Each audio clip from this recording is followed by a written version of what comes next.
അപ്പോൾ ഗൈസ് നമ്മുടെ വിജയ് സൂപ്പറിൻ്റെ കോൾഡ് സ്റ്റാർട്ട് വീഡിയോ പാർട്ട് 2 ആണ്. അപ്പോൾ നമുക്ക് ഫ്ലൈ വീൽ അഴിക്കാൻ വേണ്ടി ആദ്യം ഫാൻ കവറും കാര്യങ്ങളൊക്കെ റിമൂവ് ചെയ്യാം. ഇതതിൻ്റെ സെൻറ്ററിൽ ഇടുന്നൊരു കപ്പാണ്, അകത്ത് ഡസ്റ്റും കാര്യങ്ങളൊന്നും കയറാതിരിക്കാൻ വേണ്ടിയിട്ടുള്ളത്. ഇതിനുള്ളിലാണ് നമ്മുടെ CV പോയിൻ്റ് അഥവാ പ്ലാറ്റിനം പോയിൻ്റ് കാര്യങ്ങളൊക്കെ ഇരിക്കുന്നത്. അപ്പോൾ നമുക്ക് അഴിച്ച് നോക്കാം എന്തെങ്കിലും ഡാമേജ് ഉണ്ടോ, എന്താ അവസ്ഥ എന്നുള്ളത്.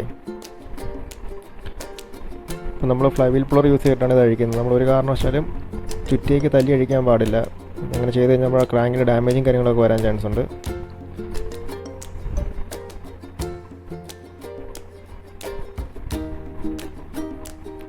ഇതാണ് CV പോയിൻ്റ്.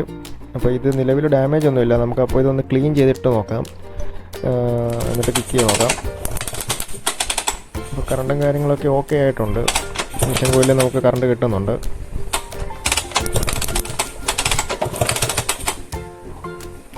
ഇപ്പോൾ പ്ലഗിലും കറണ്ടും കാര്യങ്ങളൊക്കെ കിട്ടുന്നുണ്ട്. പ്ലഗും മാറേണ്ട ആവശ്യമില്ല ഇപ്പം നിലവിൽ. അപ്പോൾ ഇത്ര നാൾ ഇരുന്നുകൊണ്ട് നമുക്ക് ഇതിൻ്റെ കാർബറേറ്ററും കാര്യങ്ങളൊക്കെ ഒന്ന് ക്ലീൻ ചെയ്തെടുക്കേണ്ടതായിട്ടുണ്ട്. അപ്പം കാർബറേറ്റർ ക്ലീനിങ്ങും കാര്യങ്ങളെല്ലാം നമ്മുടെ നെക്സ്റ്റ് വീഡിയോയിൽ അപ്ലോഡ് ചെയ്യുന്നതായിരിക്കും.